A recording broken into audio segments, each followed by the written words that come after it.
Good morning, everyone. Today we will start with a new lesson, Unit 3, Chapter 1, Chemical Change. All types of matter can undergo physical or chemical changes.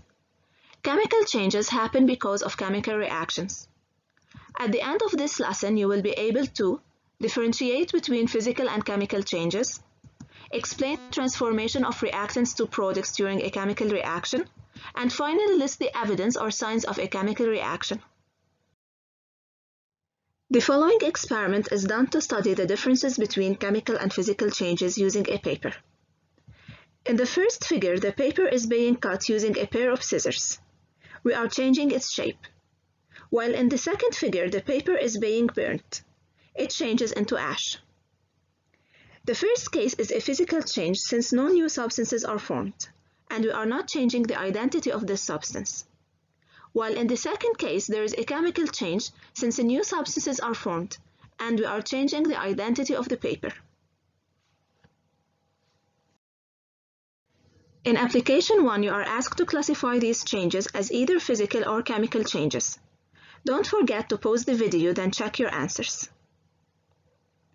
Sharpening a pencil, dissolving sugar, and melting ice are all physical changes since the identity of the substance doesn't change. While baking a cake, frying an egg, and roasting are chemical changes since the identity of the substance changes and the new substances are formed. What are the chemical changes taking place in this figure? Well, you are right. Burning of food and frying of the egg are chemical changes. In any chemical change, one or more substances change into a new substance, like wood changed into ash.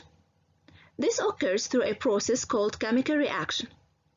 The original substances used are called reactants, while the new substances formed are called products.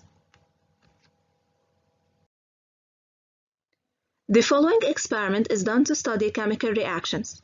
You can do this experiment at home after you ask for your mother's permission.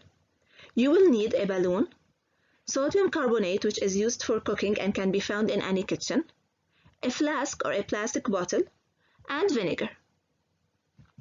Place the sodium carbonate or baking soda in the flask. Pour the vinegar quickly and close the flask with the balloon. You will notice that the balloon inflates. This is due to the production of carbon dioxide. So this is a chemical reaction since the new substances are formed.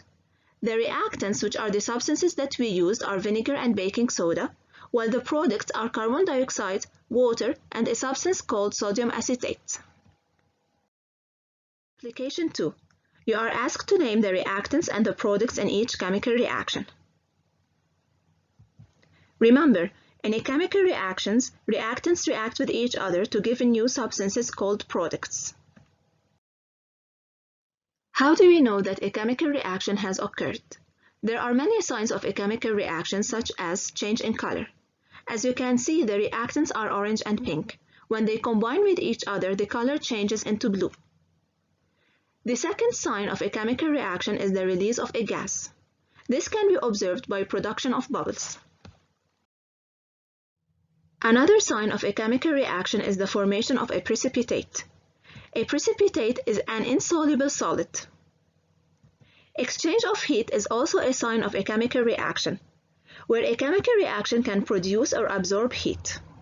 Finally, smell. Example, when mold forms on bread, it produces a smell that indicates that a chemical reaction has occurred. Application 3. Think about each example and give the sign that a chemical reaction is taking place. So the rotting of an egg is a chemical reaction, and we can know that from the bad smell produced. We know that a chemical reaction occurs in the battery or when the candle burns because there is release of heat. When fireworks are burnt, heat is also produced along with the smell. Placing a Casavita tablet in Pepsi produces bubbles, which indicate that a gas is released. This gas is CO2. The change of leaves color is a sign of a chemical reaction. Please revise the notes well and resolve the application. Then open your books to page 114 and solve number 3. Extra exercises will be sent next week. And don't forget, stay home, stay safe.